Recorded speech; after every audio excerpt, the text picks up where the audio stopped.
Welcome, everyone. Thank you so much for being here. My name is Susanna Rothschild. I am an independent consultant, and I work primarily with nonprofit and community organizations, focusing on strategic planning and impact assessment. It has been my great pleasure to have been working with the QCGN for the past almost 8 months now on facilitating the community development plan process. And I will be your facilitator for the community forum today. So before we get started with our welcoming remarks, I'm just going to briefly go over the agenda. If we can share that on the screen, that would be great.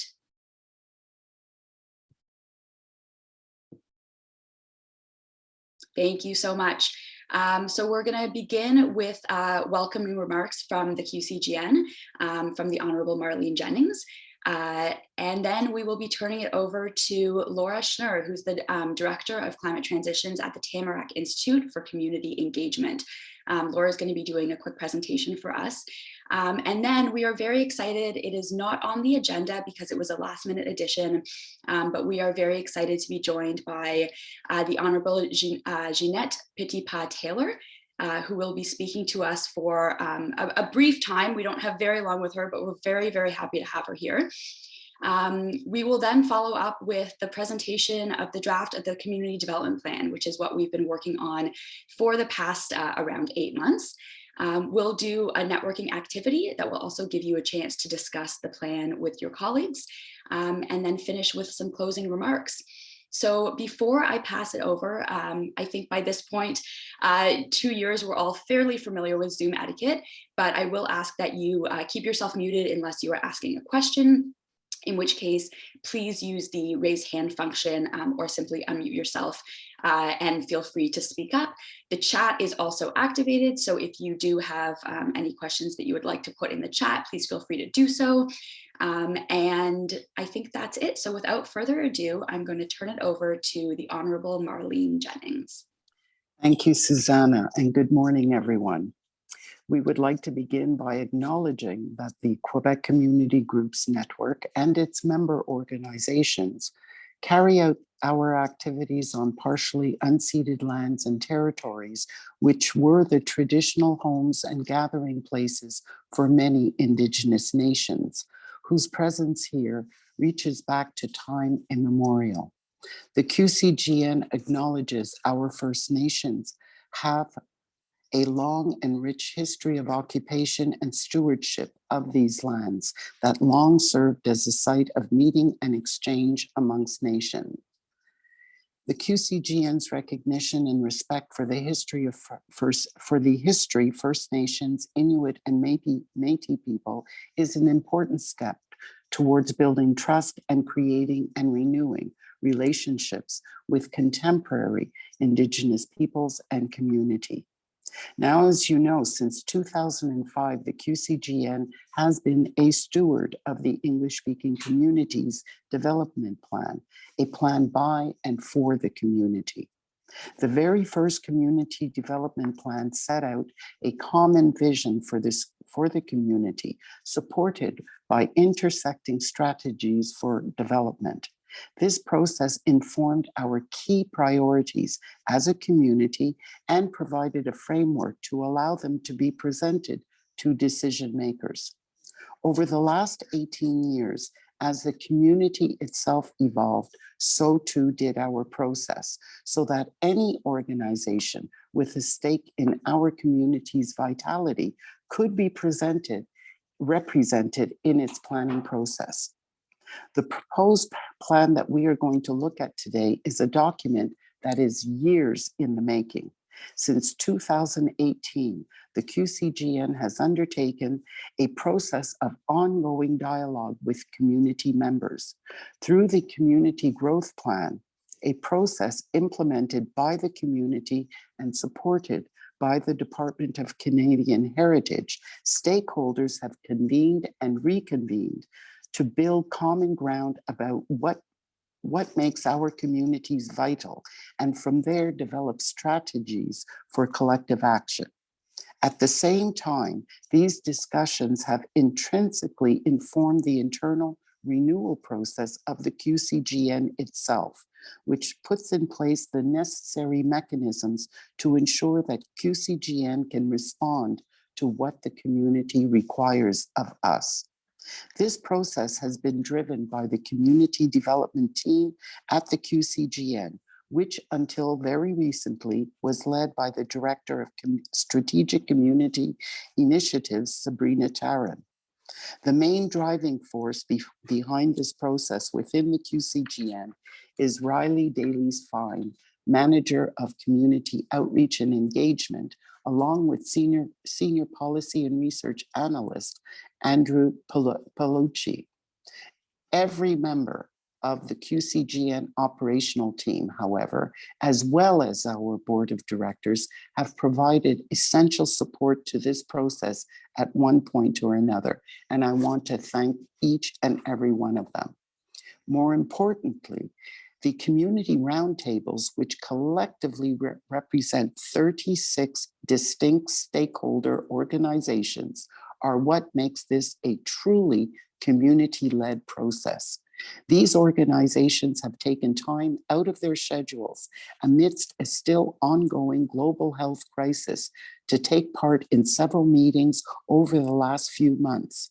And these meetings have allowed the community to not only be involved in, but to have ownership of the plan. It is our hope that in convening these roundtables, our community will have a more robust mechanism for setting our collective priorities, one that is inclusive of, responsive to, and accessible for the full range of voices in English-speaking Quebec. Our English-speaking community faces no shortage of challenges. I don't have to tell you that. You're just as aware, if not more aware, than I. As we have learned in recent years, we are more and more a community of communities with unique needs, realities, and aspirations. The need for a common vision of community vitality is, however, stronger than ever.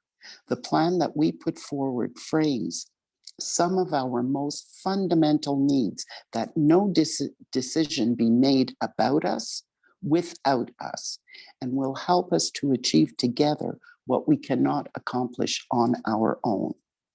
It's my pleasure now to introduce our first guest speaker, Laura Schnurr, Director of Climate Transitions at the Tamarack Institute for Community Engagement. The Tamarack Institute is a recognized leader in the field of community development, whose vision is to act as a connecting force for community change. Ms. Schnurr currently works at the Institute's new Quebec office and previously held a number of roles in government as well as the not-for-profit sector. We've invited her today to speak to us about the power of collective impact. And I turn it over to you, Laura. Welcome. Thank you. And thank you very much for that kind introduction. And also to the QCGN team for inviting me to speak this morning.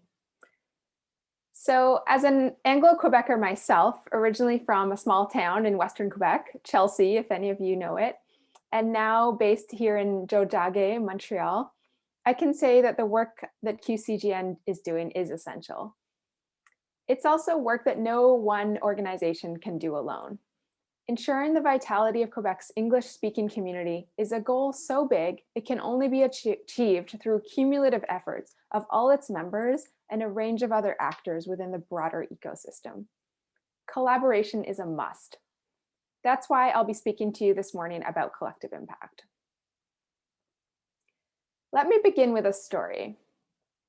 Between 2015 and 2020, more than 1 million people in Canada were lifted out of poverty.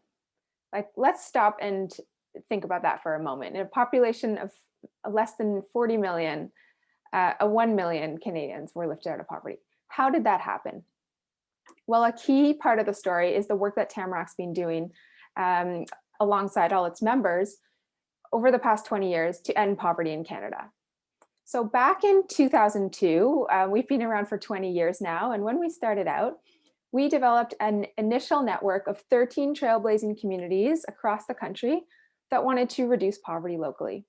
This network was initially called Cities Reducing Poverty, and now it is Communities Ending Poverty, reflecting an increased ambition.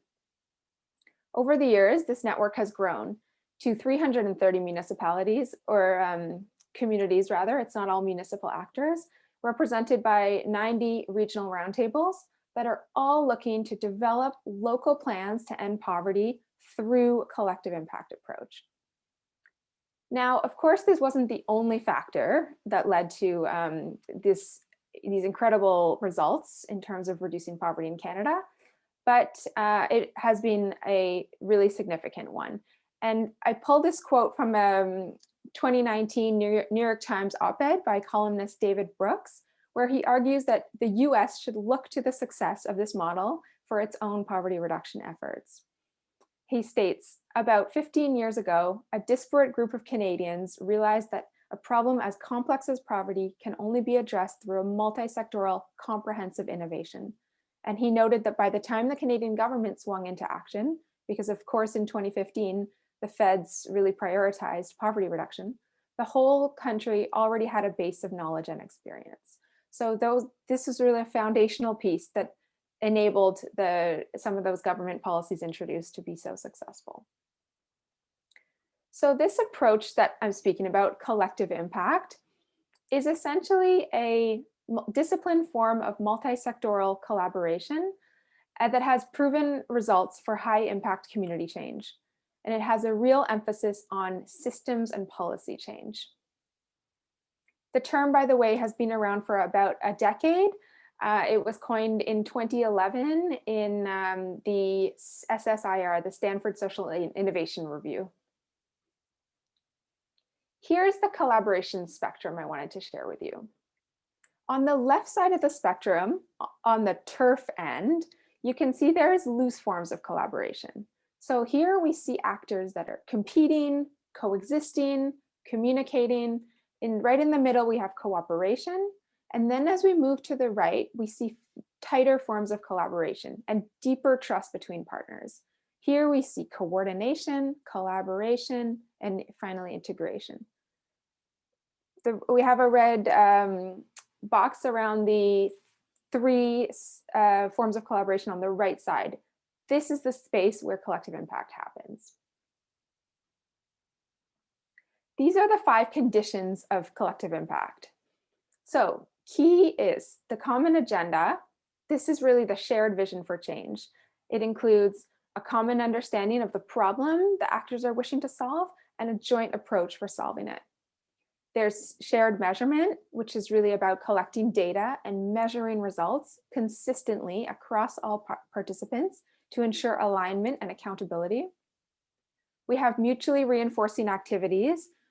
This recognizes that each participant in a collective impact effort will be unique and differentiated, but those activities undertaken by each still need to be coordinated towards solving that shared goal and towards that common vision.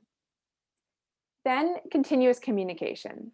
This is really key. This is about maintaining open and honest conversations and communication across the key actors, building trust and working together towards common goals.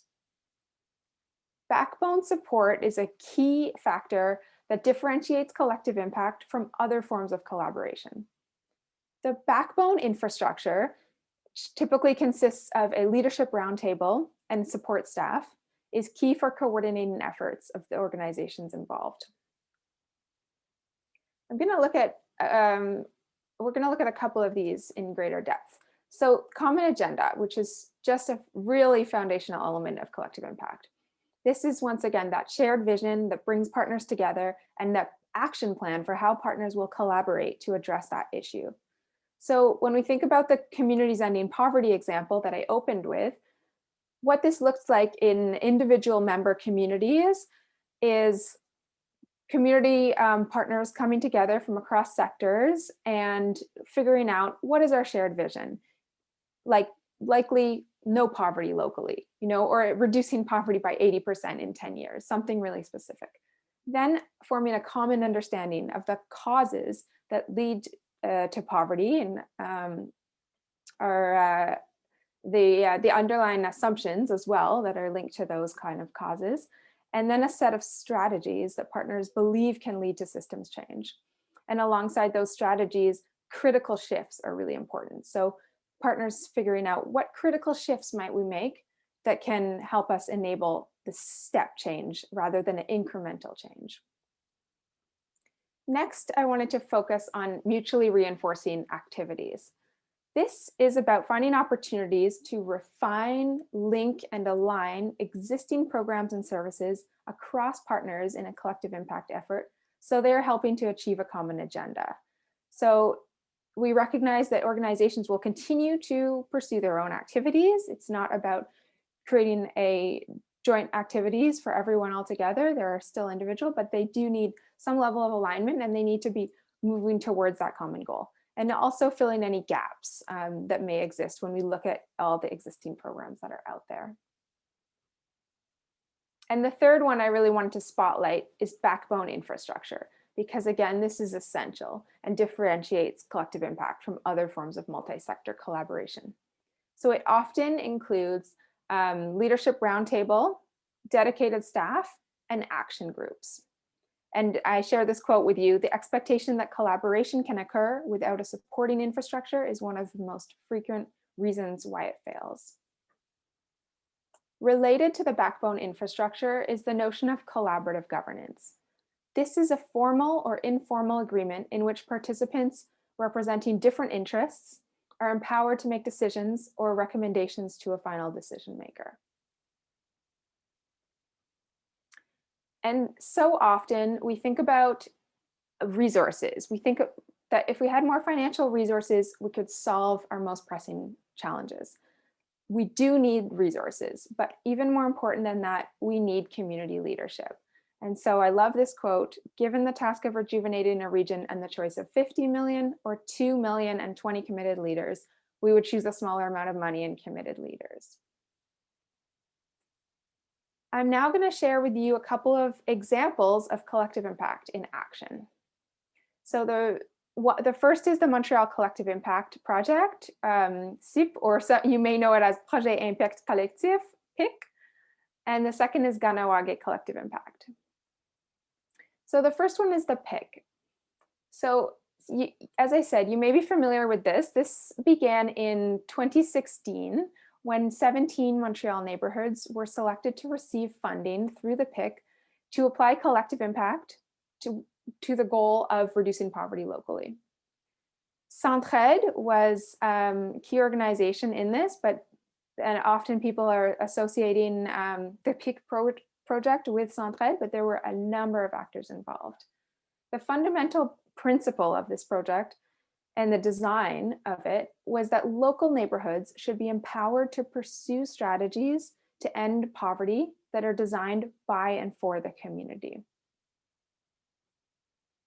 So the partners involved, 9 foundations were involved. I was with the McConnell Foundation when this was underway, and so saw firsthand how it played out. And even for the McConnell Foundation, which is, if some of you know it, very much a social innovation foundation, this was very new and innovative for us, and certainly for all the partners involved. So these 9 foundations came together and co-invested $23 million over 6 years into this project. And there were 3 strategic partners involved, including the City of Montreal, and the project operator was Centraide of Greater Montreal. So for most of these partners, this was a new and innovative model for funding community change. As you can imagine, these stakeholders each had their own concerns and risks going into the project. And a steering committee was formed to represent these stakeholders, and that it provided input into the project design. So what were some key elements and learnings here? Well, the Collective Impact Project was a huge learning opportunity for everyone involved. It was a major shift for the philanthropic partners towards a trust-based funding and collaborative governance, and it really focused on systems change. The PIC's impacts so far, while the initiatives developed in each neighborhood are as diverse as the neighborhoods themselves. Some focused on transforming local food systems, others on job placement, safe housing and public spaces, breaking social isolation, citizen involvement, etc. It was a broad range of strategies that reflects the diversity of neighborhoods themselves and the fact that no one solution that works here is going to work over here. So that was a really neat example, and it continues to exist today. So it is ongoing and it's into its second phase. And the second example I wanted to share with you is Kahnawake Collective Impact. This is a long-term grassroots movement and collaborative community approach towards change. So it requires a shared vision and a common understanding of the challenges and working together to resolve them. So it began in 2012 when a report came out showing there were declining socioeconomic conditions in Kahnawake. The report pointed to an increase in unemployment, increase in high school dropout rate, in social assistance recipients, in youth protection cases, and median household incomes were declining, among other key stats. This led to forming a collective impact process. So community organizations that were working in these areas began looking at challenges and realized a community-wide collaboration was vital to finding solutions. And thus was born the collective impact process in Kahnawake. Their early work focused on raising awareness of this changing economy and the changing socioeconomic conditions of the community. They hosted some gatherings to raise awareness among community members, and participants created journey maps that outlined some key ideas around how to enable success in the community. And out of these gatherings came a grassroots steering committee. It was formed to provide overall guidance of the work to be undertaken by the collective impact process. And with input from the steering committee and the community members, an initial list of 17 priorities was narrowed down to six priorities for possible collective action. So these are the 6 priorities: food sovereignty initiative, language and culture mentorship, holistic health and wellness. Those were actually identified as the top 3, and then you have another 3 here. So working groups were created by the steering committee to research possible ideas and solutions around each of these 6 priority areas. And in 2019, an open house was held with around 200 people to share the 6 priorities and help identify which should be pursued first. It was at that session they identified the first 3. So the infrastructure of this initiative includes several groups and individuals who play key roles. There's the steering committee, action teams, the support team, and a roundtable. So those are just 2 examples of collective impact in action in communities. There are countless others around the world. But this is the approach that I believe we need to be pursuing more if we want to create step level change and not incremental change, because we need all community members to be working together and developing a common agenda, and we need a whole community approach in how we pursue things. So I'm going to leave you with a quote today, and this is just about collaboration. If you bring the appropriate people together in constructive ways with good information, they will create authentic visions and strategies for addressing the shared concerns of the organizations and the community. So I hope this is a good start to your day and that it really helps shape the conversation for you going forward. Thank you very much once again for inviting me, and best of luck with the rest of your day. Thank you so much, Laura. It's now my great pleasure to introduce our next guest, the Honourable Ginette Petitpas-Taylor, Minister of Official Languages. The Minister will only be with us a very short time today, so that will not leave time for any questions. Minister Petitpas-Taylor was first elected to the House of Commons and has served as Minister since October 2021. As Minister, she is mandated to work with official language minority communities across Canada and to protect our community's institutions. Minister Petitpas-Taylor is also responsible for introducing Bill C-13, an act to amend the Official Languages Act. The English-speaking community of Quebec has an important and long-standing history of working with the Government of Canada to promote its vitality and advance its interests, with the QCGN acting as an interlocutor. This partnership has helped us to establish shared priorities, and our continued collaboration will be essential in the coming months as we prepare to deploy our community development plan while consultations get underway to evaluate the federal action plan. It is in the spirit of this collaboration that we are pleased to now welcome Minister Petitpas Taylor to our community forum to speak to how her government is committed to supporting official language minority communities. Welcome, Minister. Well, thank you so much, Marlene, for that kind introduction, and good morning to everyone. Before I begin, I would also like to take a moment to simply acknowledge that I'm speaking to you from Ottawa today on the unceded traditional territory of the Algonquin Anishinaabe people. I have to say it's been a busy 5 or 6 days. I think I've hit 4 provinces and the state of Massachusetts. So it's been a bit of a whirlwind, and I'm back in Ottawa today, but I'm really happy to be able to be with you for a short period of time. To be frank, I'm really looking forward to meeting all of you in person as opposed to virtually. But again, I'm pleased to at least be able to be with you for a short period of time this morning. It's a real pleasure for me to join you for your Community Development Forum. And I wish to congratulate La QCGN on the presentation of your draft Community Development Plan for English-speaking community of Quebec. The work that you're putting into this plan will be important for my team and also for myself as we begin consultations this spring ahead of our next official language action plan. I'm truly looking forward to making my way across Canada in person to hear from folks on the ground about the realities living in official language minority communities, whether they are in Whitehorse or my home city of Moncton, New Brunswick, or La Gaspé Peninsula. I also look forward to talking to Canadians about Bill C-13, which I tabled recently in the House of Commons. The bill represents the first review of Official Languages Act in nearly 35 years. And C-13 takes important steps forward in many, many areas. Areas including the protection of the Court Challenges Program, ensuring that bilingualism of Supreme Court judges, increasing powers of the Commissioner of Official Languages, bolstering protections for institutions of official language minority communities, and making sure that the government's decisions will always be looked through a lens that considers the potential impact of government decisions on official language minority communities. And to me, that is absolutely crucial. I understand that QCGN and others within the English-speaking community of Quebec have expressed mixed reactions to the tabling of the legislation Bill C-13.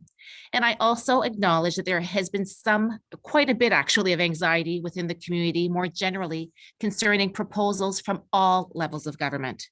Speaking for the Government of Canada, I want to reiterate that it continues to be our role, my role, to support and defend the rights of official language communities across the country, including English-speaking community of Quebec. We have recognized that French is in decline across Canada and that we will do more to protect it. But as I said, when we tabled Bill C-13, this is not at the detriment or at the expense of your community.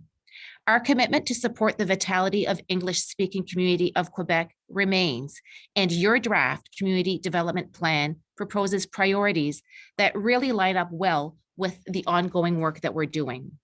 For example, in terms of data collection, this is a crucial issue for the Government of Canada. In fact, with Bill C-13, we are increasing the Government of Canada's obligation with respect to collecting data on language, but especially on the number of rights holders under Section 23 or Article 23 of the Charter of Rights and Freedom concerning education in the minority language.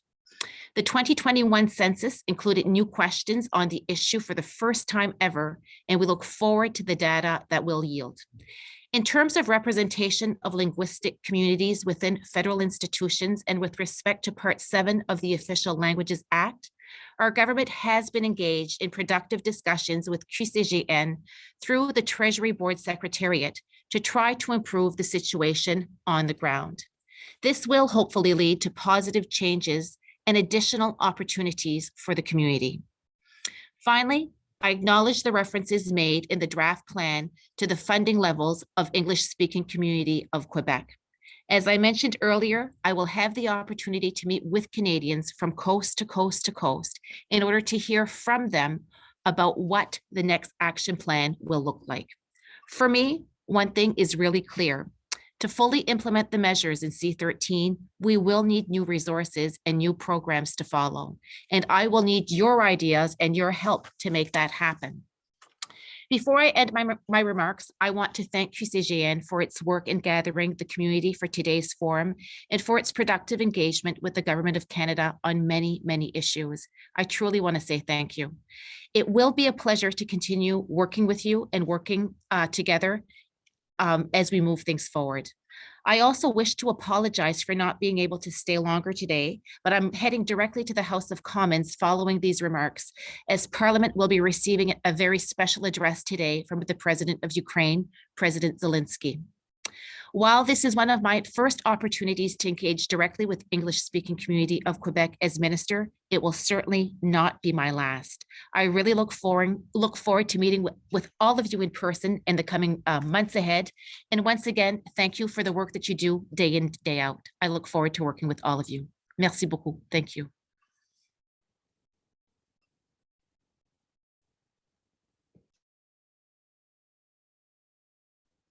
Marlene, I think you're on mute. Thought I had taken myself off. Thank you, Minister. You see, the collaboration and partnerships already in work. I want to thank you on behalf of QCGN and each and every participant today for being with us. We appreciate that you've taken time out of a super busy schedule to meet with our community, and we certainly look forward to the next opportunity for exchange, and hopefully it might be in person. I want to point out to all of our participants that I've had the opportunity to speak directly one-on-one with Minister Petitpas Taylor, and I have been really impressed. And I think that we have in the physical, mental, intellectual heart of this minister someone who really does understand the situation that our community finds itself in right now in Quebec. The fact that we are an official language minority community, the fact that many policies have overlooked, swiped by, impact on our community, and that we have many, many points in common with Minister Petitpas and with her own community, the Franco-New Brunswickers and Acadians. We probably have a lot more in common with Francophones of New Brunswick than we do with Anglos in the rest of Canada. And so I'm very hopeful, and I thank you again for being with us today. And now I know you need to go off to hear President Zelensky. Be well. And I will now return the floor to our consultant, Susanna Rothschild, along with Riley Dalys-Fine, who will speak about the work being done in the community to create the Community Development Plan for 2022-2027. Over to you, Susanna and Riley. Great, thank you so much, Marlene. Wow, so that was, it was really wonderful to hear the minister speak, especially as we present our plan to you, and keeping in mind also all of the amazing things that Laura spoke about in terms of collaborative community development. So we are now very excited to present to you the draft of our community development plan. You should have all received a copy of this plan prior to our forum today, and hopefully you've had a chance to look it over. If you haven't, no worries. We are not going to go through it step by step today. It is quite a long plan if you have seen the document, and we would like you to each take the time to review it on your own. But what we will be doing today is walking you through the process, as well as pulling out some key parts and examples that we wanted to highlight. So there's a really strong understanding of what this process has looked like so far and what our plans for the future are.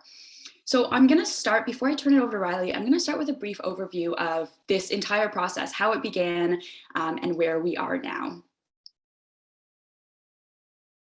So I'll just wait for the next slide. Great, thank you. So in the summer of 2021, the QCGN began community consultations with members of the community, with community professionals. And the purpose of these community consultations was to identify some key development areas that the future community development plan would focus on. So Riley and members of the QCGN spent a lot of time speaking with different community members. And from these consultations, it was established that there are 4 key development areas to be focused on as we move forward. Those development areas are funding, data, representation, and organizational and network health. So that came in September after these consultations, the identification of these development areas, as well as baseline portfolios that were drawn up for each one to understand where the community is right now in each of these areas. In fall of 2021, there was an outreach to all members of the community, all organizations and professionals for participants in our roundtables. 4 roundtables were developed, 1 for each development area. And there was a large net cast for roundtable participants. We were thrilled with the response we got. And the roundtables ranged from between, I believe it was around 10 to 15 people per table. And through fall and winter, those roundtables met 3 separate times. And each time they were focused on collaboratively building the community development plan that we are going to be sharing with you today. So with that, I will turn it over to Riley to continue to explain a little bit of the background of the plan.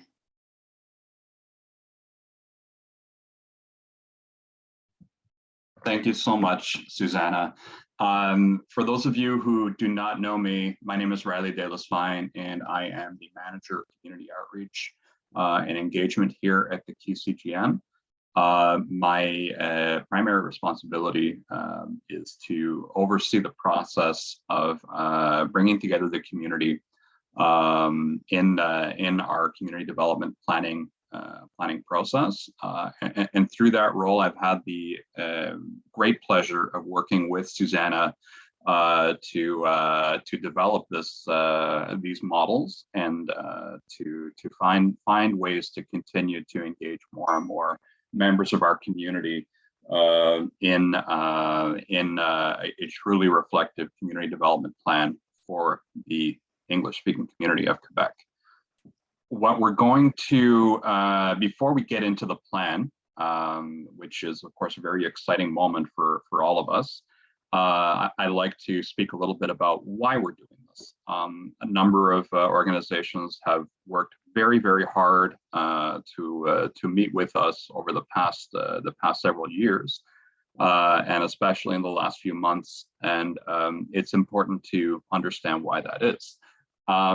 This plan at its core is about addressing and improving and advancing community vitality. So how do you measure the vitality of a community? And in effect, how do you know if you're doing a good job? What we believe in the community and what's been validated through our process is that the community of English-speaking Quebec is vital, but remains vulnerable in many areas. We have excellent graduation rates in our school system, and yet we remain at a distinct disadvantage in the employment market. Our rate of poverty is higher than the French-speaking community of Quebec, and our enrollment in school is on the decline. So while we maintain many strengths of the community and continue to grow these strengths, challenges persist.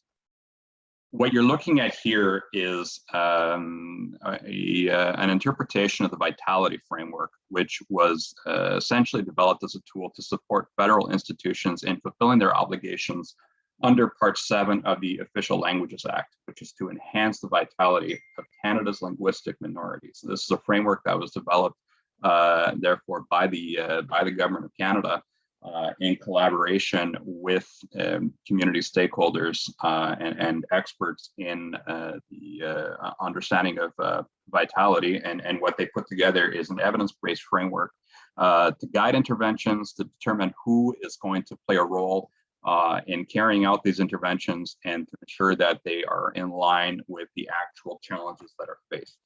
And what you'll probably notice here on the image on the left is that it's organized a little bit differently than maybe we're used to seeing the framework.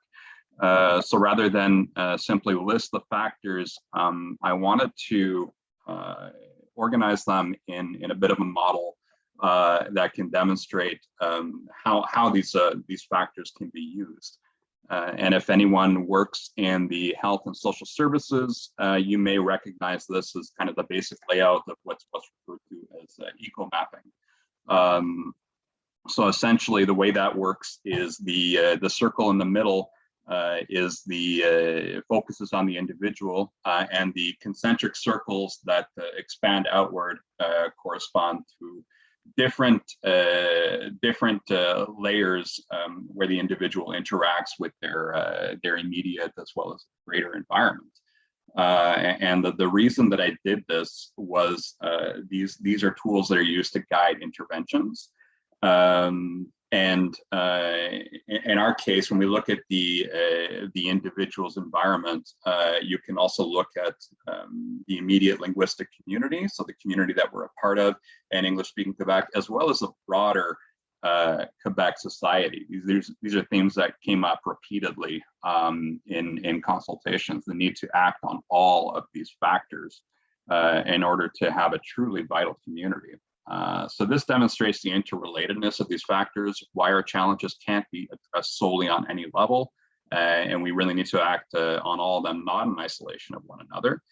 In other words, the plan that we're developing using these factors as a frame of reference can't simply look at immediate presenting needs of the individual or even within one community, but needs to deal with the issues that affect us on a more structural level.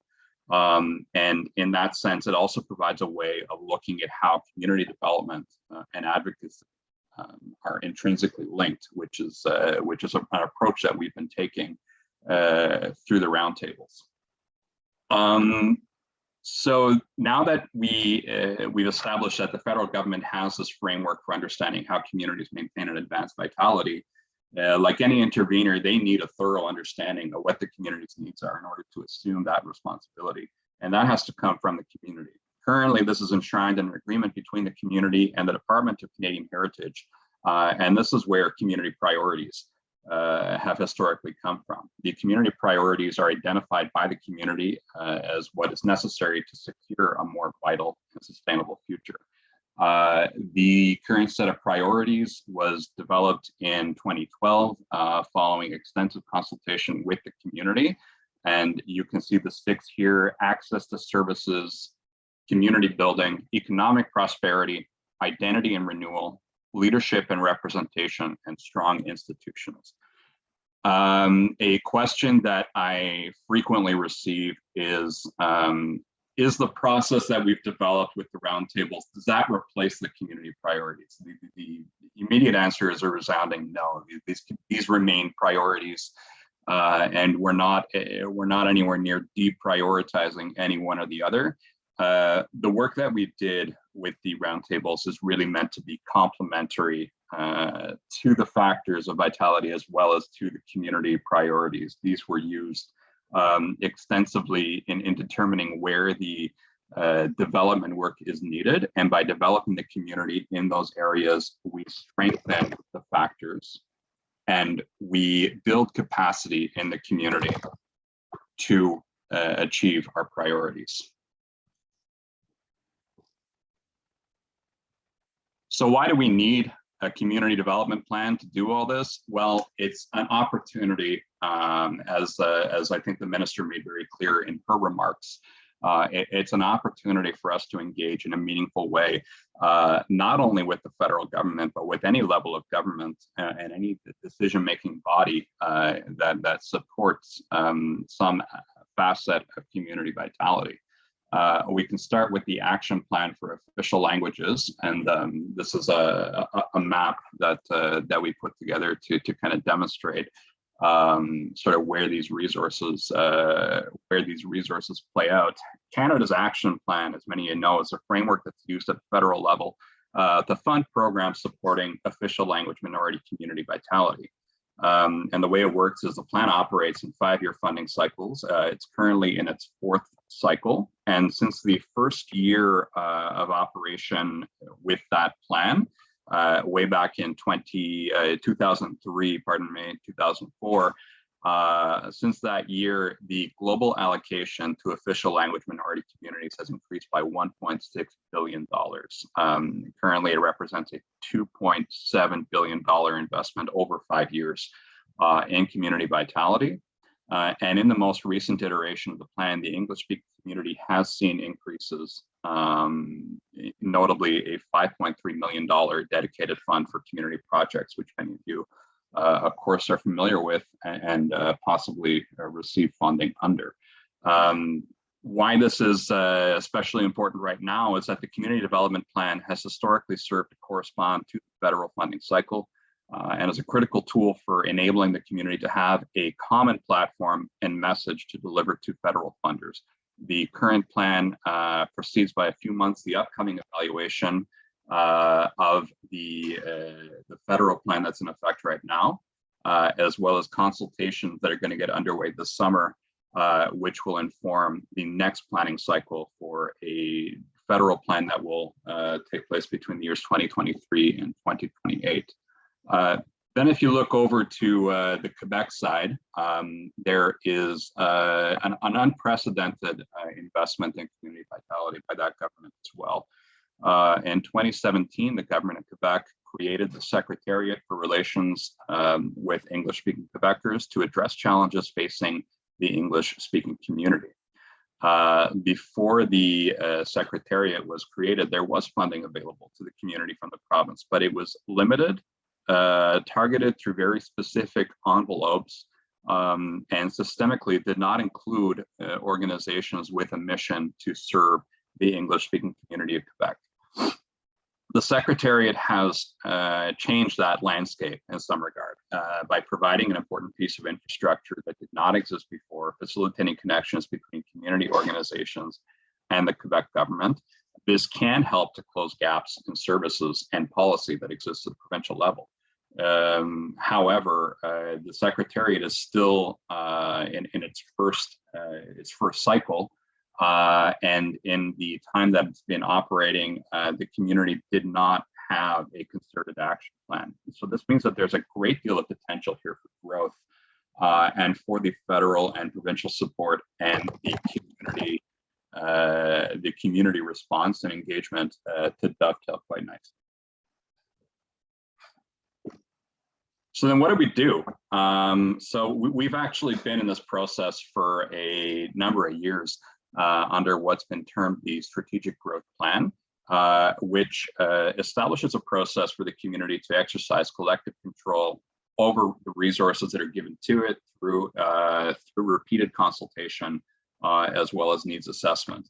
The existence of the growth plan was necessitated by the realities that we face as an evolving community that require more and more of a concerted effort to ensure that community change remains community driven.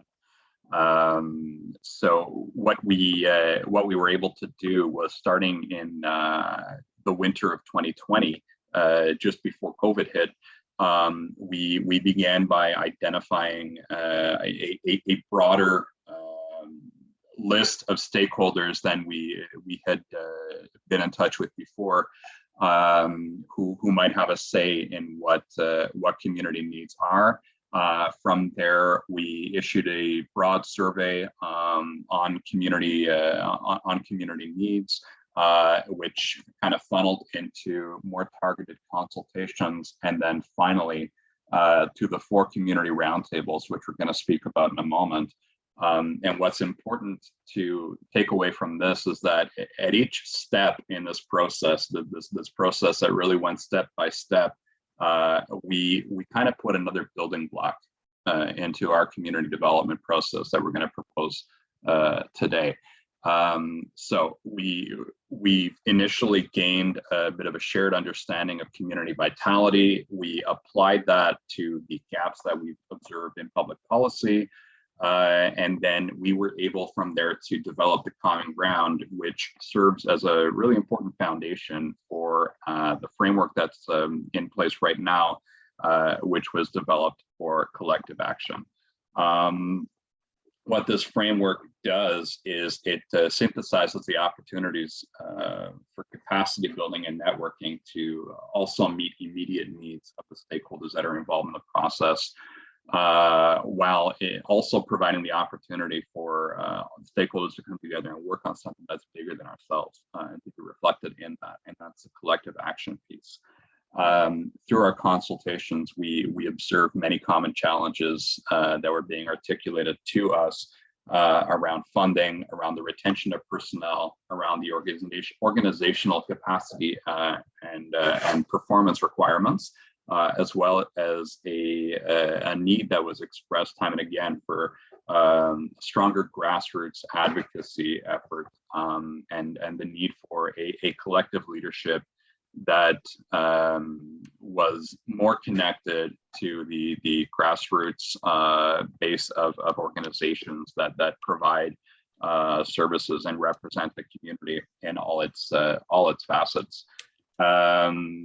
What we were able to develop that into are these 4 development areas, which we'll get into shortly, which are used to guide the creation of the plan in a way that's relevant and needed across sectors, across regions, and across populations. I'd like to now hand things back to Susanna, who's going to speak a little bit more to how that process has actually played out on the ground. And once again, just say how much I'm looking forward to continuing to do this work with you. Thank you so much, Riley. So that was really important background when we look at the why. Why is this important? Why now? Why are we moving forward with this plan? Now we're going to move into looking at the how. So I went over the process with you at the beginning and looked at the community consultations, followed by the identification of the key development areas, a call for roundtable participants, and then the actual collaborative building of the plan between the roundtables. So what we were working with here was a framework that was an adapted theory of change model. And this is an overview of what the roundtables were working with in identifying key goals for their respective development areas and how to achieve those goals. So each roundtable, each development area started by doing a quick SWOT analysis of their current development area. So looking at what are the strengths, the weaknesses, the opportunities, and the threats when it comes to their respective development areas. That SWOT analysis was used as a foundation to then work towards building of the theory of change template and the community development plan that we are going to be sharing. So each of the roundtables, each of the development areas started by building a change statement. These change statements acted as an overall vision for the future of each development area. So one of the prompts we used was, in 5 years, what would you like the landscape of funding to look like within the community, for example? And again, using the SWOT as a basis, each roundtable group came up with this kind of overall big picture vision for the future of their development area. From there, we broke it down into step by step. How do we get from where we are now to this vision for the future, to where we want to be in 5 years from now? So from the change statement, we looked at breaking down this kind of overall big picture vision into smaller long-term outcomes. So how will the action items and the outputs that we're going to talk about contribute to improve community vitality and help us get from where we are now to where we want to be in 5 years? Action items were identified as the steps that needed to reach the objectives, and outputs were the immediate results of the action. So you can see this table is not necessarily a left to right. We were kind of moving all over the place based on based on how we felt we could best achieve this change statement. So sometimes it happened left to right. We broke it down into outcomes and then kind of shorter term goals followed by an action item for how to achieve those goals. And in some cases, we started from the center and built out. So we started with an action item and then what each of those action items will achieve. So again, we have our action items, which is the steps needed to reach the objectives, our outputs, the immediate results of the action followed by the outcome, which is kind of the long-term goals in improving community vitality. We also highlighted some key performance indicators. How will we know if we've been successful? How will we measure the impact of the actions taken? And finally, a column for who will be held accountable, who is responsible to lead or coordinate this action. Before we move forward, I want to specify a few things that are very important to keep in mind. One is that this plan really will be a living document. It will be tweaked and changed and updated as we go, and it will live within the members of the roundtable. So while we do understand that the members of the roundtable won't necessarily stay the same from now until 5 years now, when hopefully this plan is realized, there will be movement with them, that these roundtables, one for each development area, will continue to exist. And that as people come and go, the roundtable itself will be the owners of this plan and will continue to tweak it and adapt it as necessary. With that in mind, it was a little bit difficult to identify those people who are currently responsible for ensuring that these certain actions take place, because it will depend a lot on who is sitting around the roundtable and who the big community players are. So you will notice as we go through the plan that much of the responsible column is filled in with QCGN or members of the roundtable. Those really act more as a placeholder for now, and they will be adapted as we move forward. So we're going to move on now. Thank you. And look at these development area change statements. So again, each development area came up with an overall big picture vision that really spoke to where they are now, what is the current landscape of this development area and where we want to be 5 years from now. So we'll look through, and again, you have copies of this in the draft plan that was sent to you, but just to quickly review them. For the funding roundtable, the funding development area, the community sector serving English-speaking Quebec will be an equal partner when and where decisions are made concerning funding to ensure that resources are allocated equitably and in a manner that responds to and reflects the unique and diverse needs of its organizations and communities.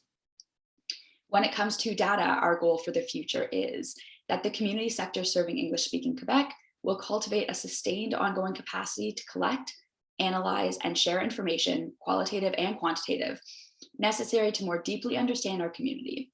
The goals are to communicate shared knowledge, carry out evidence-based decisions and interventions, and demonstrate the impact of our collective activities on community vitality. In terms of representation, the community sector serving English-speaking Quebec will exert a more vital and thriving presence across Quebec society. In particular, this will provide the voice and visibility required to influence issues which impact our development and our growth.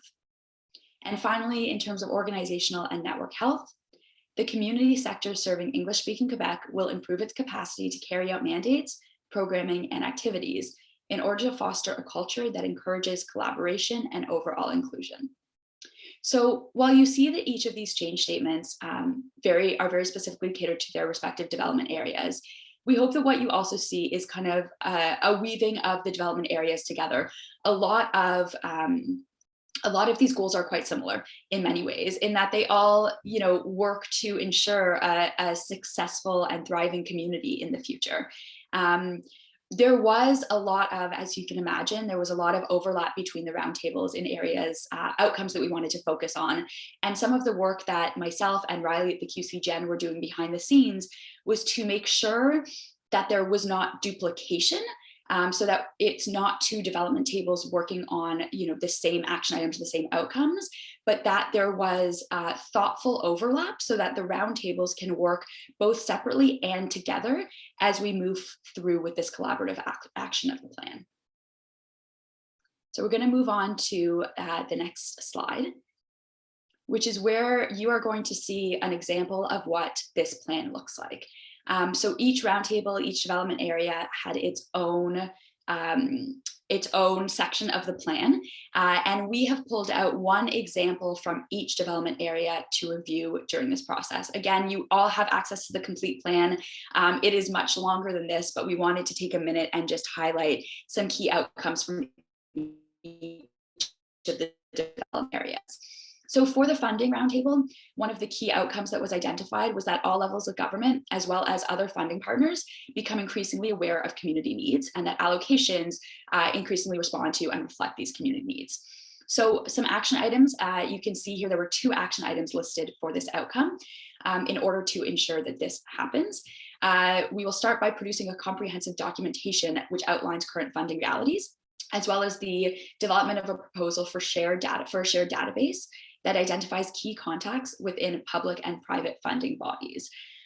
One of the interesting conversations that came out of the funding roundtable was a lack of this kind of shared database, shared knowledge surrounding where can organizations receive funding, both within the public and private sectors. And just this idea, and you could see where this overlap is starting, because this is something that came out of the data roundtable as well, is this idea of sharing knowledge and working collaboratively together as a community to help one another out, and to shift, similar to what Laura was talking about in her presentation, to shift from that area of competitiveness to true collaboration, where we are helping to support one another and helping our organizations be able to access the funding that they need in order to better support their programs and their service users. So that is an overview of the funding plan. And we're going to move now, I believe the next one is into data.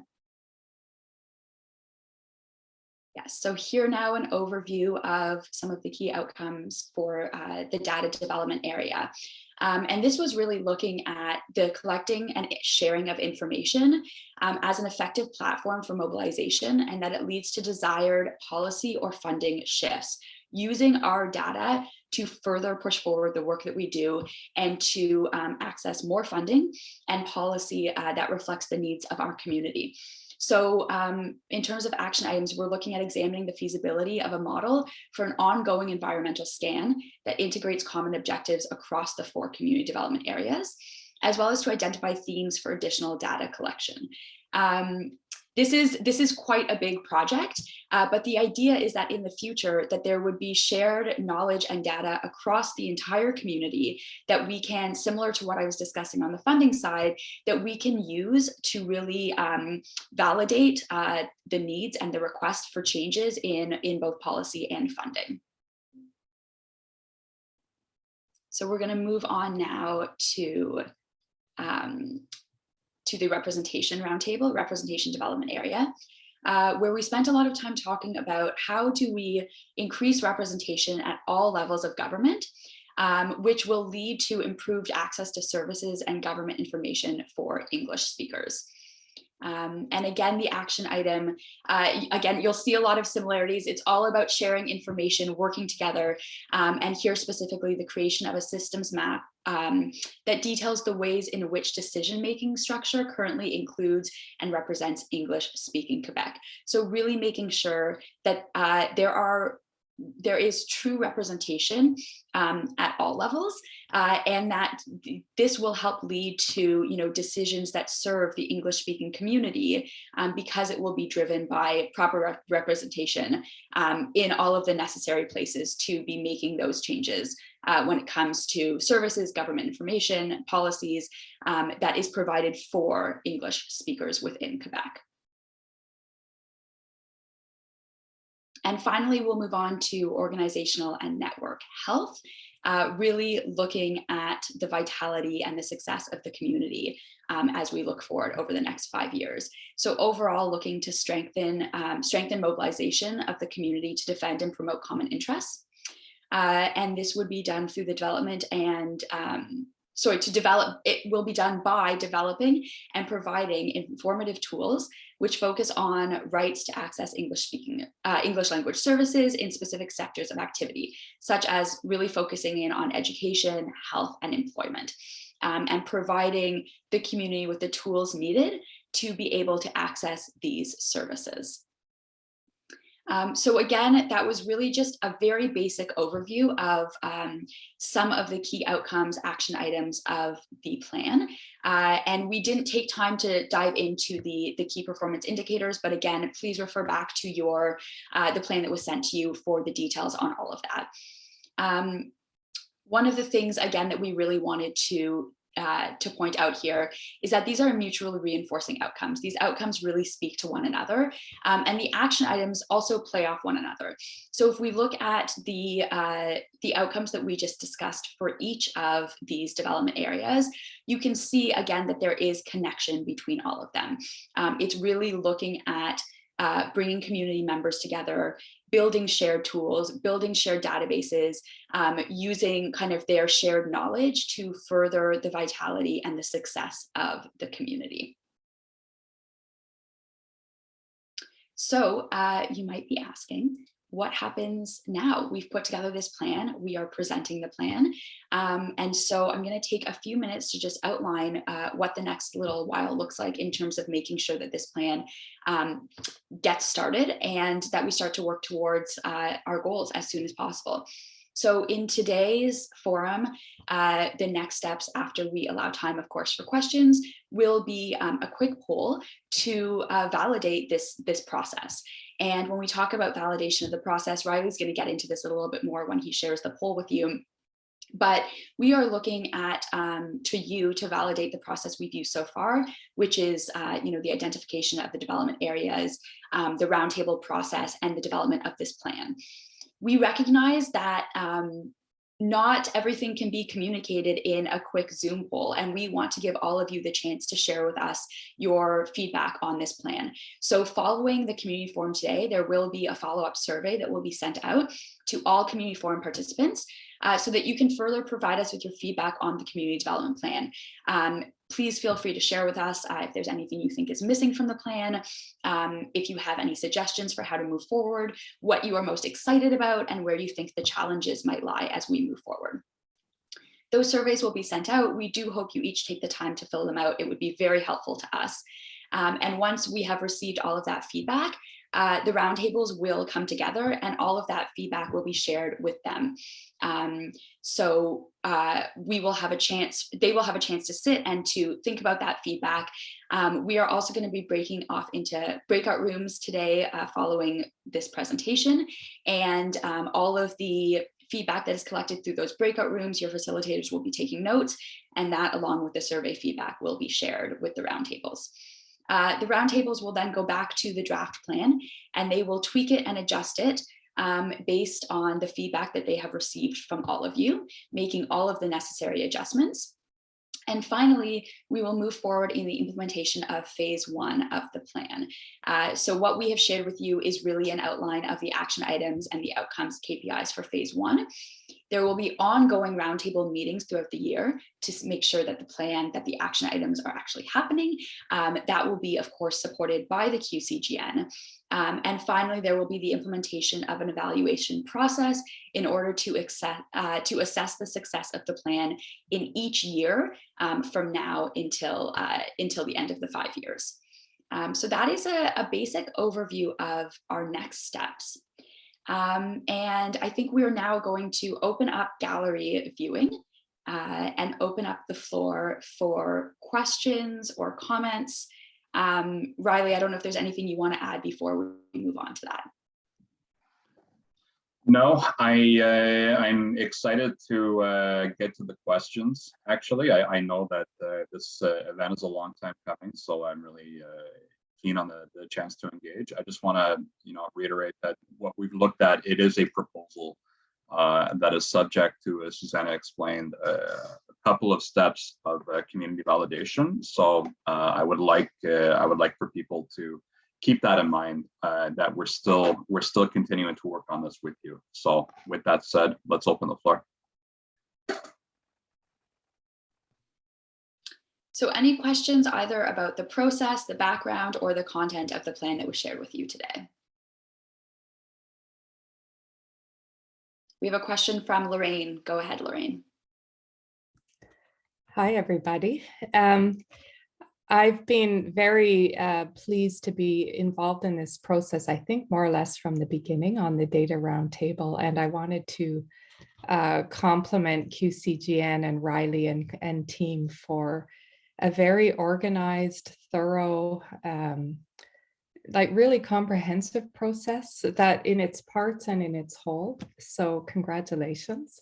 And I look forward to working with QCGN as we develop our tools at Questgren at Concordia University and continue to work with QCGN to see how they can be linked up. I have a question that's, you touched on a little bit, Riley, but it hasn't been put on the table yet. You mentioned the funding from the provincial government, and we know, those of us in the room, that there have been some divisions in the community, which I consider entirely normal, that communities do not always speak with one voice. And as Marlene said, there's a community of communities. So what I'm wondering is whether or how, you know, and this is something we can think of collectively, I'm sure, how can we use this process to build bridges that, which in some cases are needed, I believe, between some of the people in the room, not the people, but the organizations, let's say, and some of the groups that aren't here today, so that this process can help, you know, contribute to some healing and some development at that level. Thank you. Sure, thank you.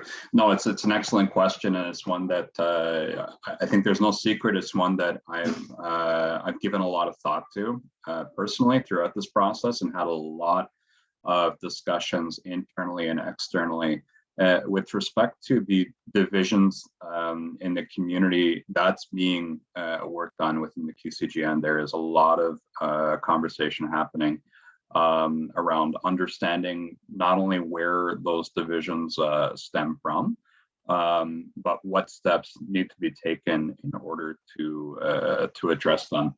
The community development plan, the draft plan, is a very big part of that process. And in fact, throughout the consultations that have led to this, right up to the formation of the roundtables, we've invited stakeholders from across the province, including those stakeholders that are mostly supported by the province.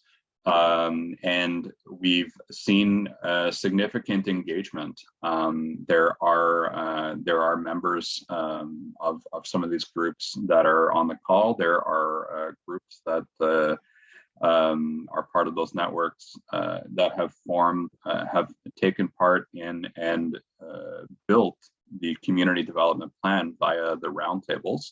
And I think that by demonstrating that this process is reflective of the contributions that everybody makes, and that people can see themselves in the plan, I think that's a very important step. I think the next steps are to, now that we have a draft of a plan and an idea of what these actions look like, and strong rationale for how these actions are very much in the interest of all members of our community, regardless of the sector that you serve, or the population that you serve, or the region where you live. I think that by focusing on this common ground, we're going to be able to present a plan that everybody can be a part of. More concerted outreach is going to be needed with the stakeholders that so far we have not been able to engage, but that's a number that's on the decline, and has been on the decline since we started, to the point that we have a lot of people that are here today and that have been actively speaking with me about this process, that we're working on concrete ways to see them reflected. I think also, now that once we have an internal understanding of what we're doing, I think an immediate step is also to engage, find a way to engage directly with the province. That's still a relationship with our community that is being built, as we kind of spoke about before. Until 5 years ago, there really was no dedicated partnership within the province. Now there are channels, and we are developing a greater understanding of how those channels work. And once we have this plan, I think it'll be time to start to have those conversations more directly. So I hope that responds in part to your question, Lorraine. I know that we can't see necessarily what's in front of us, but there is a plan to keep that going. That's fantastic. Thank you, Riley. Thank you. Thank you, Lorraine. Any other questions? And I'll also say if there are any members of any of the roundtables that want to share a little bit about their process as well, that's also welcomed. Ellie, go ahead. Good morning, and thank you for this. It's great. One of the I know that I did not really step up to the roundtables, and I regret it. But I feel at my age, the bandwidth just wasn't there to handle all these details. So I guess I fall victim to self-imposed age limits. But one thing that I'm curious about going forward is that it's my impression that what we bring as a community or as specific community groups is innovations to the Quebec ecosystem, to the way we run social services or education. Learn is an example of bringing new technology supported by the federal system that the Quebec system was very jealous of, the Francophone system is very jealous of. Why aren't they getting equal treatment? And the same thing for an organization that I'm the president of, the Family Resource Center, where we bring a technology to the early childhood sphere that is trying to mitigate proclivity to violence of young kids. Again, we are bringing an innovation to the Quebec overall community. We struggle for funding. The only funding that we can obtain directly from the feds is based on our language. It's crazy because we're bringing innovation to both English and French sectors. We do have funding from the PSOC system, and we hope to maintain that, but it's never enough. And the supplement arriving from the feds is good, but it's limiting about who our clients are. So I think I don't know how to bring balance to that.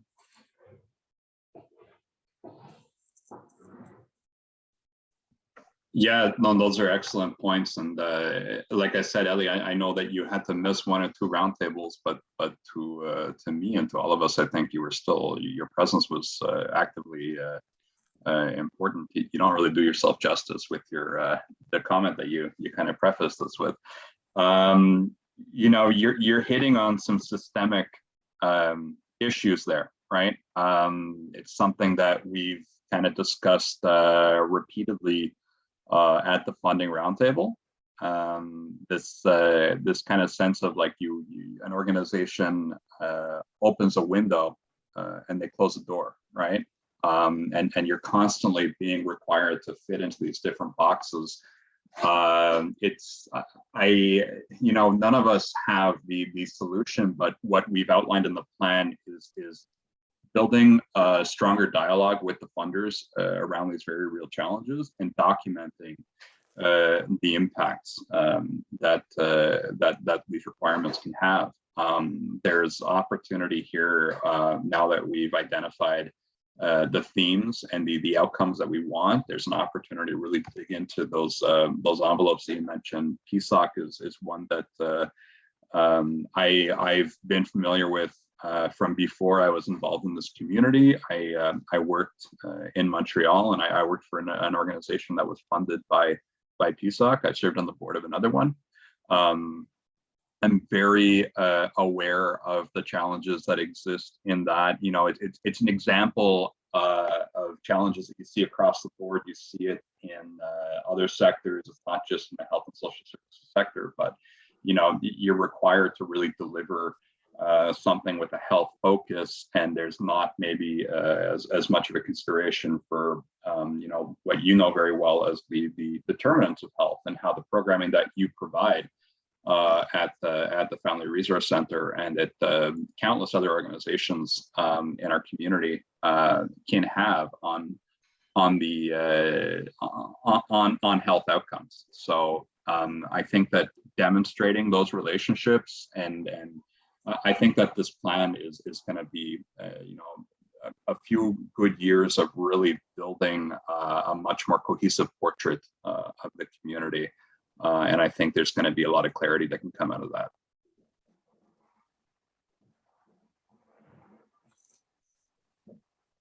So that's what I would say for now, but it's something we'll continue to certainly develop as we go forward. Thank you so much. Appreciate it. Thank you, Ali. Thank you, Riley. Any other questions or comments? Andrew, go ahead. Yeah, I just wanted to say one thing quick about the whole kind of roundtable process. Eli just said it was difficult for him to join because of the time commitments. And I think that was a reservation for a lot of people before this process started, but the roundtable mechanism has become not just a working session, but a really good networking session as well. I said, I'm an employee of the QCGN, but I also sit on the data roundtable as a kind of an objective observer and a learner at that moment. And it's been a really good information sharing session for everyone involved. I've learned a ton about what's happening. I don't know how many of you were at the lunch and learn from Questgren last week about their community knowledge open library, but that's an incredible tool that's really going to help the community, especially around data, especially around using data and accessing different kinds of informations. And, we were lucky enough to hear about it, that it was upcoming a few months ago, because Lorraine sits on the data roundtable with us and she let us know they're unveiling this tool.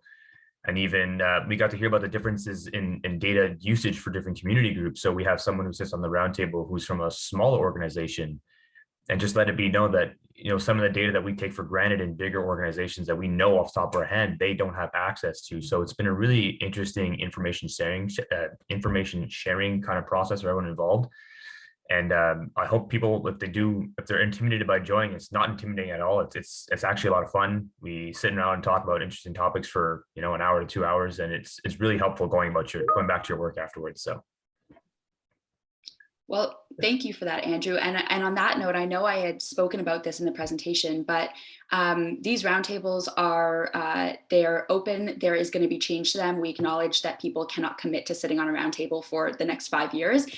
So with that being said, if anyone who is here today was not sitting on a roundtable and has interest in joining one, please reach out to Riley and let him know, because there's definitely space and room. And at a certain point, we will probably have to cap them at a certain number depending on interest. But we want to make sure that we get as many different people and community representation on these roundtables as possible. So if you are interested, it is not too late. The work to develop the plan has happened, but the work to see the plan through is really just beginning. So if it would be an exciting time to join if that's something that interests you. So thank you for that, Andrew.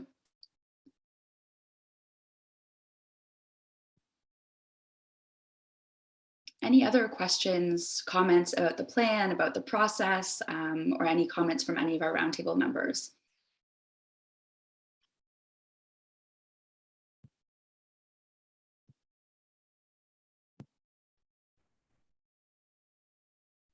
Okay, so I guess if there are no other questions or comments, Riley, can I turn it over to you for the polling? Yes, you may. Thank you.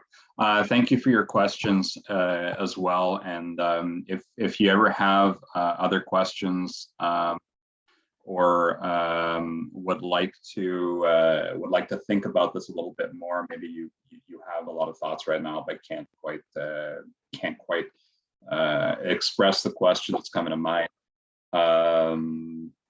Just feel free to let us know. It's an evolving process, and we're going to continue to do this work together. So I am going to now introduce the next step of our process, which is to do a quick poll of participants in the room to take the pulse of just how this information is being received and how people feel generally about the plan and the process and the proposal that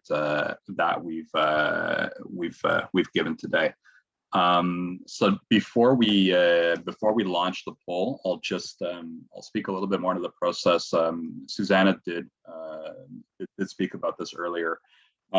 We recognize that probably the scale of considerations that you have about this community development plan cannot be captured fully by a Zoom poll. Nevertheless, we feel that it's an essential step in our process to make sure that we can move forward in the direction that we want to, and that we can have input from the community that allows us to steer and to course correct, because where this is going to go is after we receive input from the broader community, and to the point that we can be sure that it has the support of a broad representation of community stakeholders.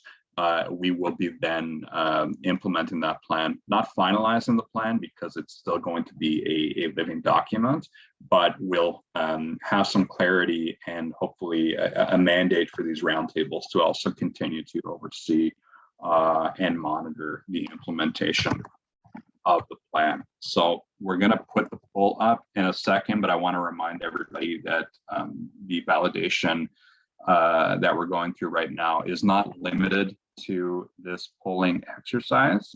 This is going to be followed up with a more in-depth survey that will be circulated also to organizations that were not able to attend the event today, so that we can have more robust and actionable feedback.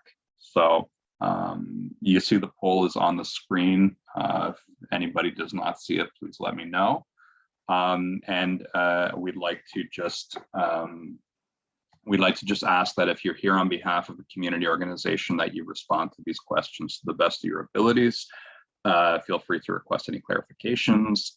If you're here in more of an observer capacity, we would also ask, and also if you're staff of the QCGN, please refrain from voting on the poll. But if there's any doubt as to your kind of place in this exercise, when in doubt, just vote. We'd rather have your feedback than not have it, and we can deal with the technicalities later. So everybody sees the poll. We'll give it a few minutes to make sure that you have the time to think things over and respond adequately before we close.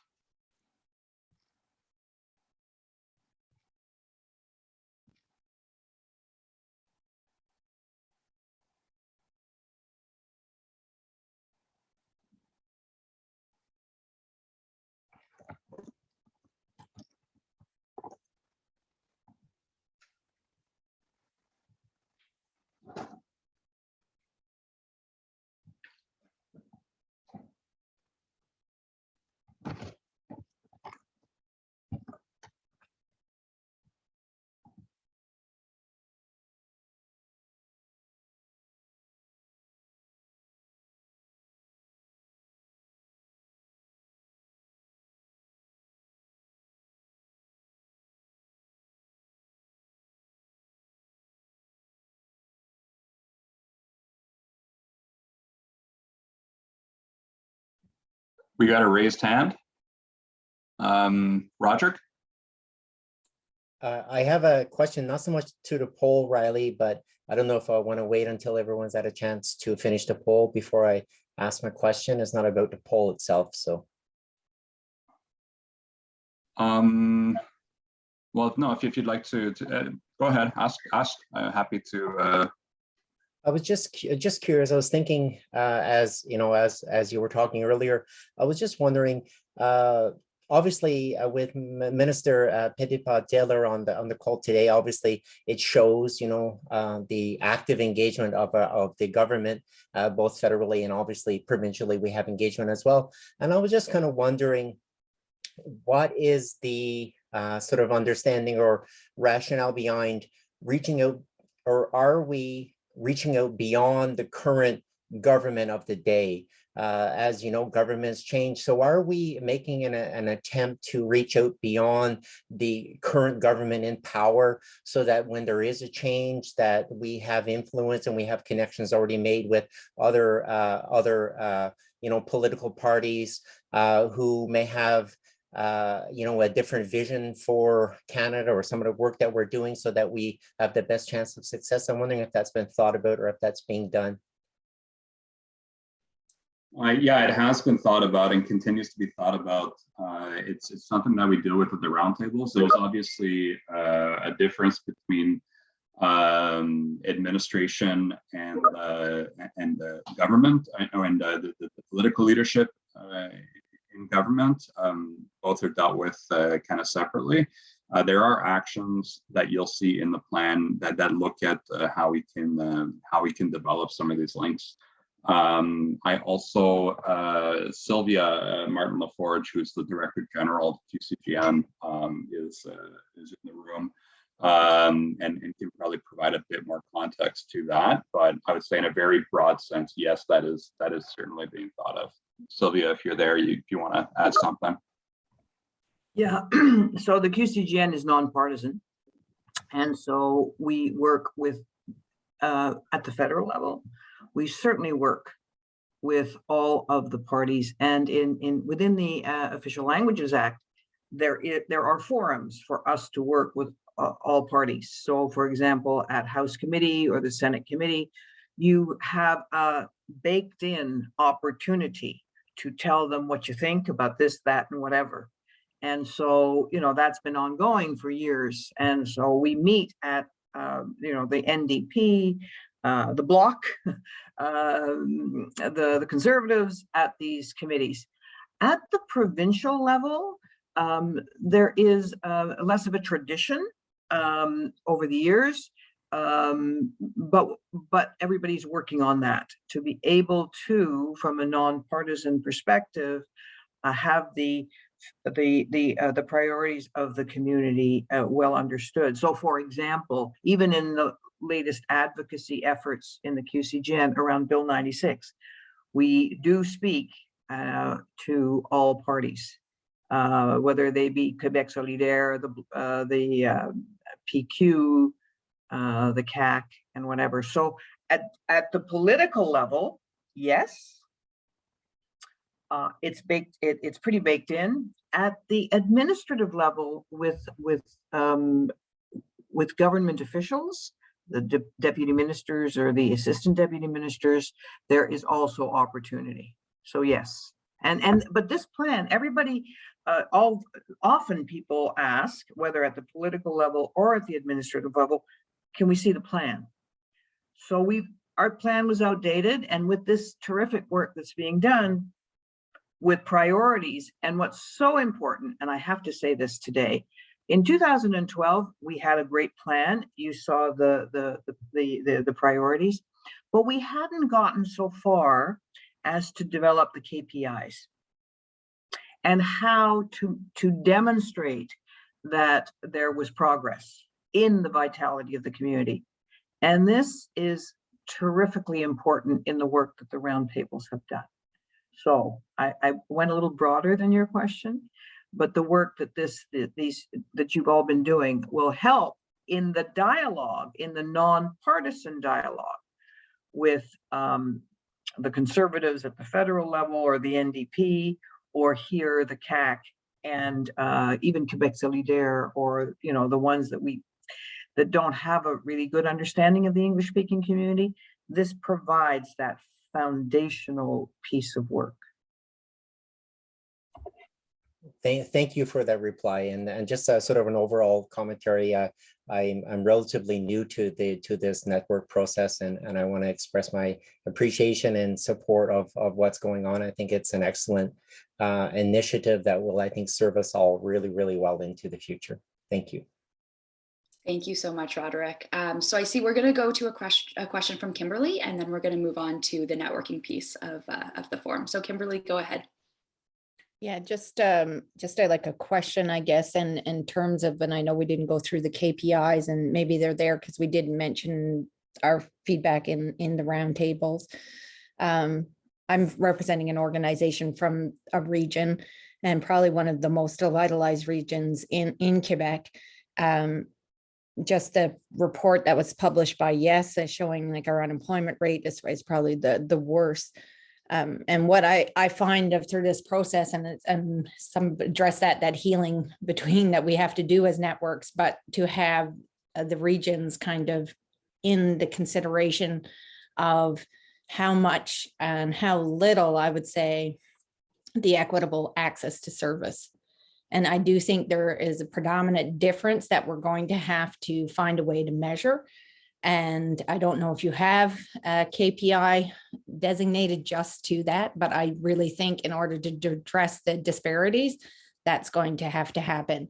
And I often call it fictional funds. We saw that with the transfer of the Skills Link program from Services Canada to the Quebec government. We always historically, the coasters got funding for that. We didn't get it when it got transferred.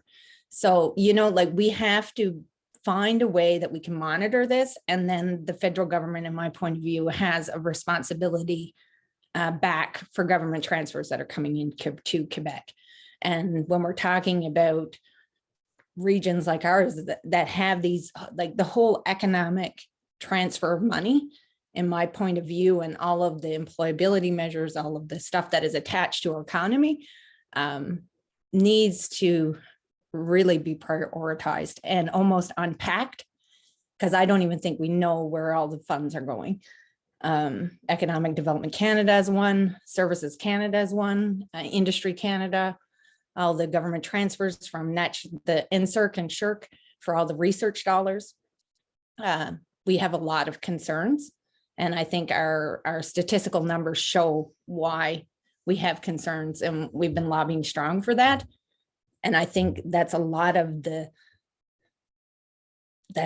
I'll even use the word anger in the regions is because of that.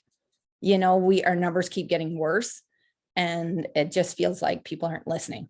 So, you know, we can stand on a lot of soapboxes and stuff, but we're going to have to find a way to measure these things and prove our case and support, because right now it's truthfully getting worse. A lot of aspects, like, and I'll go back to that Services Canada. Like I could have cried when that government transfer happened. It's, you know, it's not acceptable for us. And like, that shouldn't be a feeling you have. So just I don't make that note. And like I said, I don't know if there are KPIs that are designated to the regions, but I strongly believe there should be. Thank you. Yeah, the KPIs that are there right now are subject to change. And, you know, as we were going through the KPIs, you know, certainly while I was working on them and while I was holding kind of discussions about them, there was a lot of thought given to regional realities, which I'll admit I don't have a lot of personal familiarity with, but through the QCGN and through my work at the QCGN, I've become certainly very sensitized, and before that as well, when I was elsewhere in the English-speaking community, very sensitized to regional realities, and the fact that very strict kind of performance indicators can actually limit regional vitality, because you know, in many cases you don't have those numbers. So this is an essential piece of feedback. It's I think a really it's a unique angle, I think, on the question of fleshing out those indicators and making sure that they represent the whole community. It's certainly something that we will bring back to the roundtables and look at more closely, as well as how that links to access to services, and what are the factors that underlie this, and how we can address those systemic barriers that limit vitality. So yeah, we'll need to think about it a little bit more, but thank you. And I'd love to have a further discussion about how you think what you think that could look like. And even one of the biggest government transfers in economic development happens to the CCTT network, the Technology Transfer Network within Quebec. And I've gotten up in rooms full of Anglophone groups, like 70, and no one knows who they are. So if a big transfer, and we were just in a dialogue days, and they told us that our money was being transferred to the CCTTs for business incubation and development. So if it's being transferred there, how come they are not communicating with the community? So, like, you know, there's big gaps that we have to address, and we have to figure out where that transfer is occurring. It's almost like we have to do some detective work, I would say. But we have to set ourselves, like, do we even know where our money's going? And are they actually, is our community getting service? So, like, these are kind of things I'd like to leave, and those comments really upset me when we're in dialogue meetings. Oh yeah, it went there, but did they actually measure we had any, they work with us? So thank you very much. Thank you. Yeah, we want to change those. We want to change the way that those comments go, and I really like the idea of doing some detective work. That's something we really want to do through this plan. You know, we need people at the table, and Coasters has been excellent. It's been really impressive to see the participation of that organization at these roundtables. They definitely bring a strong sense of regional realities to the table. We hope to grow that, and we hope to have even more regions. Certainly, you know, if you're having these issues, we want to have you at the table. I see that there is a hand raised, and I also, just before we get to that question, I have another question that was asked to me in the chat, which I'm going to ask you, Susanna. What is the time frame for rolling out the various action items in the plan? Yes, so that's a good question. So the idea is that we'd like to get started as soon as possible and start to get to work this spring and summer, really. So when the framework was initially shared with the roundtables, it had been divided into phases, phase 1, 2, and 3. A lot of the feedback we received is that it was very hard to figure out what the goals for phase 2 and 3 were going to be without an understanding of what was happening in phase 1. So the plan that we've shared with you is phase 1 of the plan, with the idea of those actions taking place over the next 1 to 2 years. So we are looking at the rollout starting, immediately, like after, we have the forum today. We'll send out the survey for feedback. Once that feedback has been shared with the roundtables and they have tweaked the plans as necessary, the idea is really to hit the ground running, like I said, this spring and summer, with ideally the outcomes and action items that have been outlined in the plan that we presented to you being completed by the end of the second year. Thank you. Let's go to Romney Kopman, and then if there are no further questions, we'll get ready for the next step. Yeah, hi everyone. Thanks a lot for taking my question. Is actually more of a comment to follow up on Kimberly's comment. And just to relay, maybe not everyone's familiar with, there was a court case that happened in British Columbia that took quite some time to settle, I think over a decade, but it was very similar to the kind of thing that Kimberly was mentioning, where the federal government transferred kind of employment funding for the official language minority community of British Columbia over to the province. And then the province, it was ruled that the province did not, it was ruled that in transferring that federal funding, that the federal government did not effectively ensure that that funding would go into the hands of the official language minority community.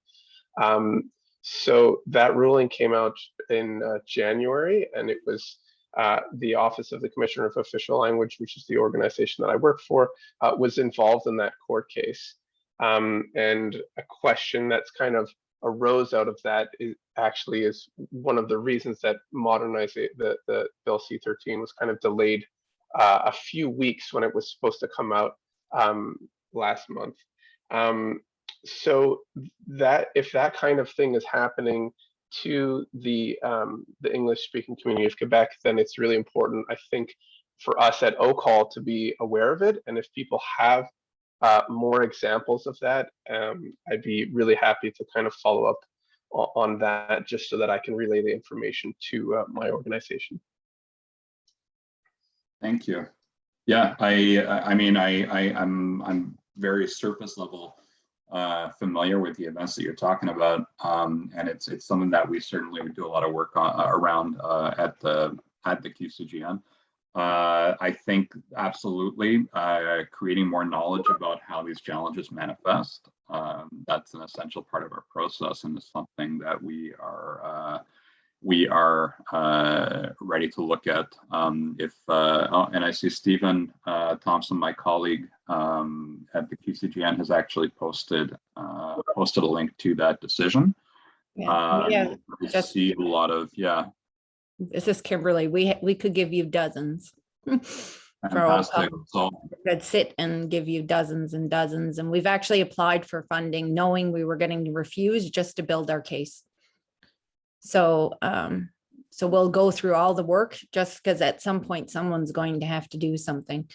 I could, and it's especially very obvious on the economic development. I think we've made good strides on the health, but it's on the economic, and I think our statistical numbers strongly show as a case of what's happening. And it's everywhere. It's in Agriculture Canada, it's in research funds, it's in Economic Development Canada, anything that ties to economic money that gets transferred in, and most of it does get government transferred, there's problems. So Riley, it's Sylvia here. Sylvia here, if I might say a couple of things. Yeah, absolutely. We've been working with coasters for a long time. They give us a lot of examples. We work on that. With their help and CDEC, we've made some representations. I think that going forward, we will be counting on your on the roundtables to consider the work that we are doing around C13. That's the new bill that the feds have just put forward. It's going to second reading soon. There will be consultations, probably spring and summer, and then it'll go to the summit, like at the Senate, like the bills do. But the examples are terrifically important. We have explored, investigated, analyzed that piece of work from the BC court case. And it goes into our thinking around how will we make representation to Minister Petitpas and the federal government around the English-speaking community. So having her there today is an important signal that they are listening to us, and the work that you will be giving us in terms of your examples and community involvement will be terrifically important over the spring. Thank you, coasters, for the work you do. Thank you, Sylvia. So I'm going to turn it back over to Riley. We're just going to quickly share the poll results before we move into our next piece. So we'll get those on screen. Does everybody see poll results? I see poll results. Okay, so, but I don't see, oh. Okay, so sorry about that. So thank you very much for those of you who responded to the poll. I see that not everybody responded. I don't know if that's because certainly some people refrained, or if people have further kind of questions or want to know a bit more about the process. Again, feel free to contact us, and we are going to issue a survey. But for now, we are seeing some good indication of everybody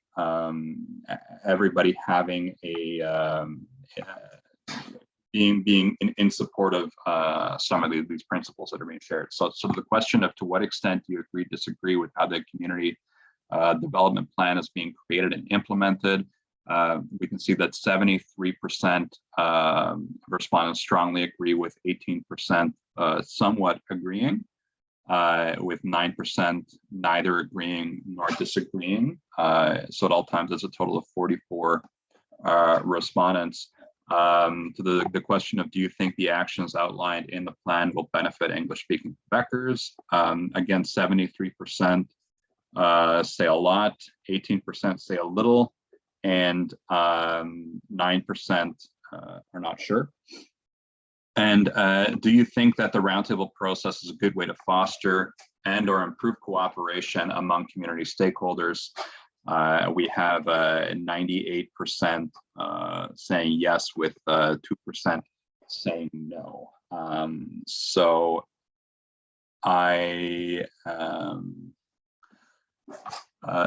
again, these are good preliminary results. Obviously, we're going to want to engage with those who feel that more clarity is needed around this process, or who express disagreement with the process. I want to make sure that we get to that, and I encourage people to get back to me and to have a more of a discussion about that. But it shows that this community, in terms of what we came together and put together, is on the right track. Course correction is always going to be needed, but it shows a lot of readiness to continue working together. We're going to be following that up with the more detailed survey very shortly. Expect to receive that this week. That'll be an answer. That'll be an opportunity also to give more in-depth responses to the kinds of questions that we're asking right now, because we realize that we can't really move forward with simple yes, no, click of a button. So we're looking forward to having that dialogue with you. I'm going to turn it back to Susanna now, who's going to introduce the next piece of this this forum, which is, of course, an opportunity to speak in breakout discussions. So thank you again very much, and I look forward to seeing some of you in the breakout rooms. Great, thank you so much, Riley.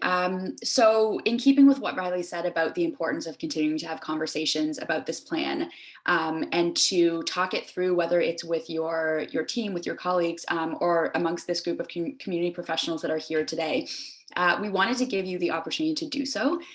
So this next piece is actually, there's really kind of two purposes behind it. The first is just that, it's to give you a chance to ask your colleagues and yourself some questions, discuss aspects of the plan, think about what aspects of the plan do you think are most likely to succeed, where do you think the obstacles might be with this plan, and in particular, if there's anything you think is missing from the plan that could be added to further benefit English-speaking Quebecers, if you have any comments about the process that was used, about the roundtable process, and what you think would encourage further engagement from community stakeholders throughout the roundtable process, as well as what you are hoping to see at the next community forum. So this is your chance to discuss that all with your colleagues within these breakout rooms.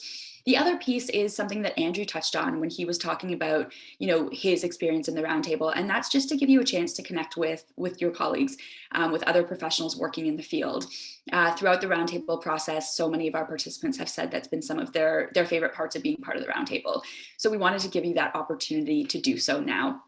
I will encourage you, if there's someone in your breakout room that you connect with, that you have a great conversation with, but because of timing and the setup of the breakout rooms we have to move on from, I encourage you to share contact information with one another through private chat, and to continue these conversations. This is all about collective impact. It's all about collaboration and working together. So please connect with one another, reach out to one another. We're going to be breaking into 6 breakout rooms, I believe. And we do have some facilitators with us to help guide that breakout room process.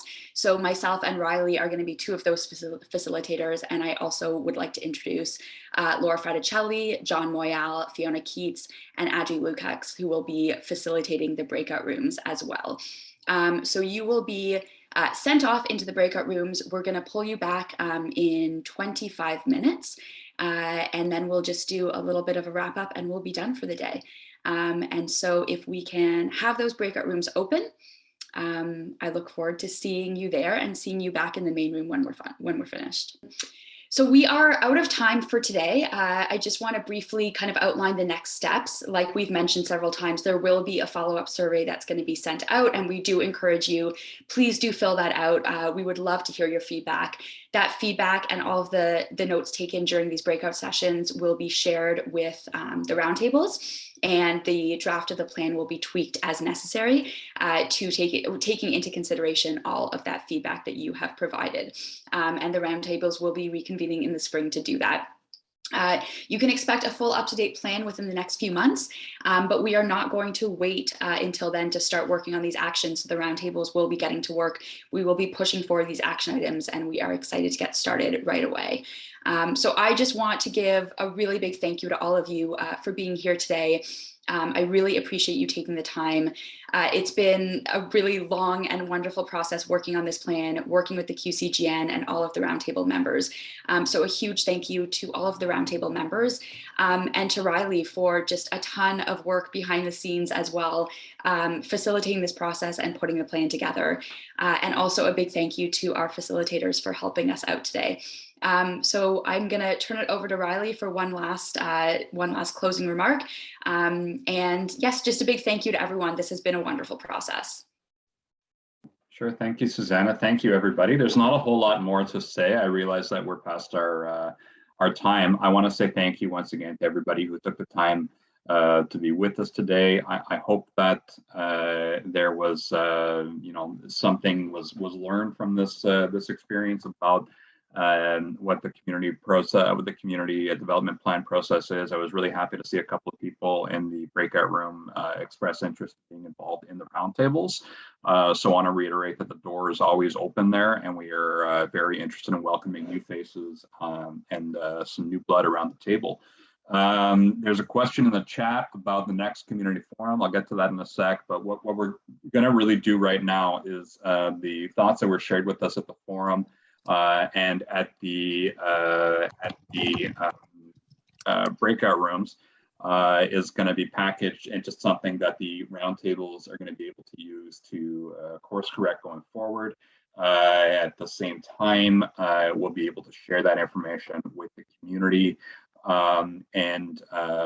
This will be used to fine tune the plan a little bit to make sure that it's ready to go out with community support.